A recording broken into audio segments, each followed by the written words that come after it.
चाची चला हनिया हनिया चला हनिया ना हो। भूख लगल बा हमार दिमाग काम नहीं करत रे ना की कोई कोनो घर द्वार देखाई नहीं तो भीख मांगो। हां ये बटे कोनो कोई बा हो बहिनी। हां के हो अल्लाह के नाम पर दे दा भगवान के नाम पर तोहर भाला खोई। का मांगतनी भीख मांगतनी खाए के हमरा के हम बहिनिया के छोटी। अच्छा रुकी लेके आओ तनी। चाची बढ़िया वाली पढ़े वाली ना हां दे दे तोहर।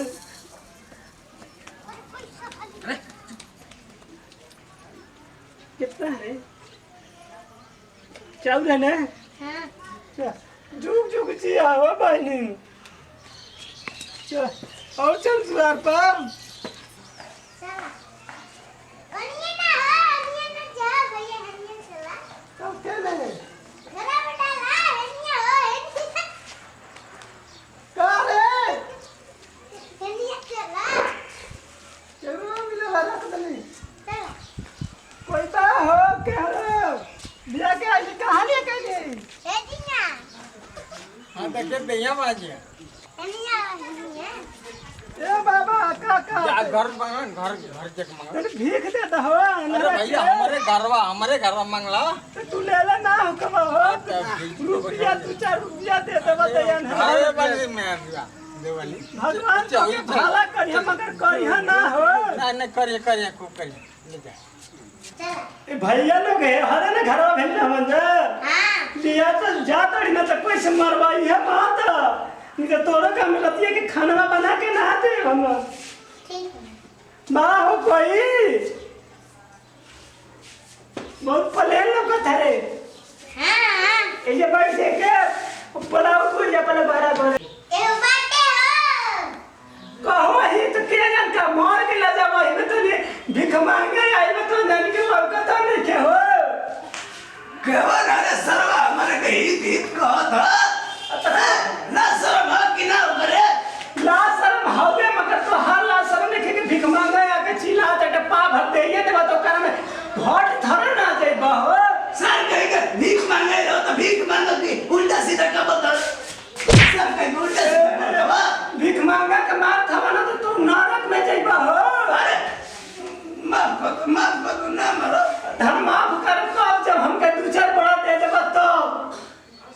तन की सदा कम चले नहीं तबे हमन के 2-4 साल आराम से खाए। आशीर्वाद दे तो बढ़िया से आशीर्वाद कहते वाली तू धो ना पूतो फला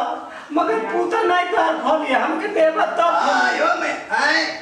हमके देबो तो फली ए बहनिया हां ए तो ना पली हां तू अंगा से बता दे तो तू पहले हमर झोलिया भर दे ना ये चला का रे तो तोहरा नजर में का लागत कि अनहरा भलो ना लोग के भविष्य के बारे में जाने ला। भविष्य के बारे में जाने ला हाँ बताओ कि हमारे भविष्य में क्या है दो देख ले हमारा बाबा हमारा छात्र में का लिखल सर कहीं तो लोग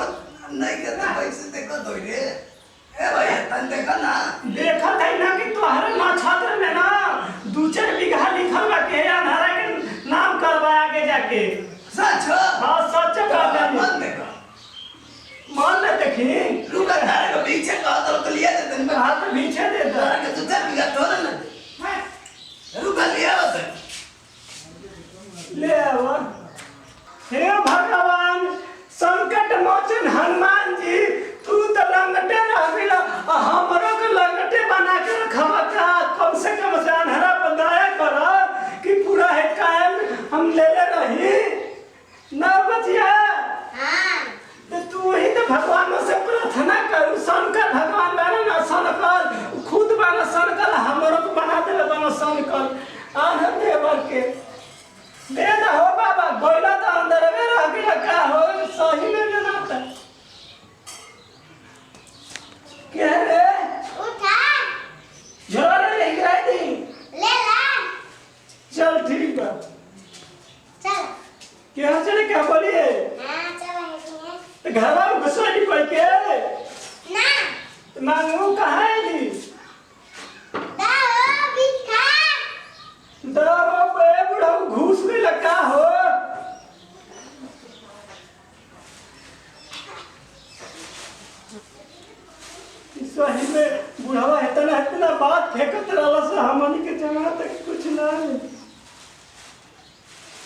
भगवान के नाम पर दे दे रे बाबा।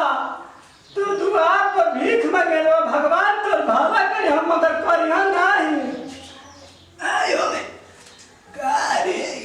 दे दो तुम मंदिर आवती है लेके दे दो बाबा। है मत चिरा मां का देना नहीं मत दे दो भी आवती है दे मरला क्या हमारे बदन को डाला मैं घरवा में कहां बदल के दे दो बहिनी बचिया दे दो दीदी। अरे मुझे तेरे मार को मैं चिरा था के चिरा तो फिर हुआ के रे ये हम बड़का पापा के लिए किए है जी हैं क्या है रे बची दीदी आई है। दीदी आई है। भाई करे धरे हो किस्मत हम तो जन तुम ये सब भिखारी हो ए बाबा भिखारी भैया हमारा के चिन्ह भी नहीं ऐसे कि हम अनहर बने ऐसा ही तू चिन्ह भी थोड़ा बहनिया ऐसे कि सब घर में राज मिला तो हम अनहरा के भुला ही गई। तो ए जगह में चीज कहबो कि घरे को चलो तो क्यों का कह कि भिखारी अरे भिखारी है तो तुम कैसे भाई भाई भाई चिरा ते की बात करे है ना आजा ए बहनिया हाय के बोला था हमारा के बहुत उल्टा सीधा बाबूजी भाभी बाबूजी हां प्रणाम कर थई जब गलती कर रखना के माफ करब। सर भिखारी सही को तो लगे 4 बीघा लिखवा ले जगह तो लिखवाई दे भैया चला घर में हम जाना अरे भिखारी बोले ना बात तो सही हनुमान भैया जी हम चाचा के तो हर मनोकामना सही है अनहरा के पूर्ण कर दहलक जानत रह कि तू 4 बीघा हो दे अनहरा के भगवान भैया भगवान भगवान ने निकल जाए बात है हम ना निकल चलो भैया वही आयो भैया भिखारी सिखारी के घर में घुसा होता है भैया बोले कुछ हो का वाले था कुछ नहीं करती ये तेरा पका अपन बहनी आयो भैया ऐसा न तो भाई अरे हैं चलो बाची अनिया ना जा भैया। चले रे सर ना तो कान ना तो बंद कर नहीं कर घुसका बना रे हमारा के तू 4 काठा में क्या करवाए भैया भिखारी मिलल पतो अब भिखारी के साथ लेके कोई घर अब का करे 4 बीघा जगह तो लिखवा ले हमारे तो कुछ बुझाते नहीं क्या करे इकुल का करते सब ये भगवान के नाम पर धाम मिला दौलत मिला बैठ जा। सब मिल बैठ बैठा भैया भैया अकुल का है ऐसा भेस बना लेगा तू होए कब के संग संग वाले के घूर तड़ा पढ़ाए लिखाए ला तो माई बाबू का करता हो का कहती रे माई बाबू कहा मारे कि तू ऐसा भेस में आया ओए माई बाबू के बात कहतई माई बाबू के चलते तो हैसन हमनी के भीख मांगे के पड़ल। बाबू जाके एगो बस में जात रह धक्का लग गई ऊ मर गई ना बस में लट गई आ माई खटिए पर रहत हम का बन कितना पानी मांगत रहे टाइम पर पानी ना लेके नहीं मर गई। अब ई छोट बहिन के कैसाऊ लेके पेट जियावत रहनी आपन एक खोई का के बनावत रहे खाए का ये आधा कांच पाकल बनावत रहनी जाई इहो बना देते रहे तनी मनी वही कर खा के हमनी के रात रही। अब जाके बता देला ना भेजे रह जा हम लिख दे तो कि खेत अपन हाँ घर बहिनी से रह ये तो सोचत रही रे बहिनी आगे लोग फरमाए खाती हैं अब का बाबूजी हमनी के अपन भाई हवे चाचा के लइका चाचा के लड़का तो कहते कि 4 बीघा लिख दे रे अब तो हरा लेवे के पड़ी हाई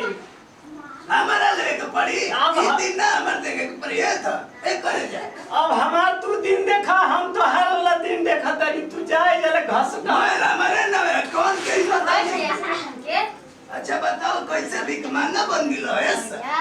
अब तो करी तू के कथा कि बार-बार तो के सुनावत रही बहिनिया के सुना देनी सुन लिया ओकर दिन तारीख मिला के पता नहीं पड़ी। 4 बीघा लिखा का कुछ कहे लगनी बाबूजी जाए कि का दिन लिखा जइतो 1 बीघा 4 बीघा 4 बीघा अब का तू लेके उठवाई बा सही जब बुढ़ानी जी में कहर के बोलत रह तो सब धनवा हम ही ने देखा उल्टे सीधे बोल ना एको बीघा से भेजना तू ही एक बीघा से कह तरह पूरा धनवे के हम पूरा भेंट करब। नमस्कार भैया हम अनहरा हैं हम बनरा ना पहले ना हो नमस्कार प्रणाम भैया मलचल बाबा आप लोग के बीच में एक कॉमेडी वीडियो पेश करनी है तो उनकी आज नेहा जी से सुन लीजिए। नमस्कार प्रणाम देखनी जा अपन भाई मतलब हमार शादी जब हो गेल त इनकर माई बाबू जब मर गेल हन त इनकर घर में एको अनाज ना रहे खाए पिए के, त ई भिखारी बन के आ गेल हन त दुआर पर हम पहचान लेनी है। ऐसे गांव समाज में होला केहू ना पहचानेला केहू पहचान लेला, तो अपन घर के होई जब भी एकदम जानत होई कि ना संन्यास ले लेते के पहचान लेवे के चाहिए। अगर वीडियो आपको अच्छा लगी तो लाइक करो, नकली बढ़िया सब्सक्राइब रहे ऐसे पहचान गई है, असली बढ़िया। तो इस वीडियो के साथ दीजिए विदाई, अगला वीडियो में फिर से मिलते, तब तक खातिर जय हिंद जय भारत जय भोजपुरी। समाज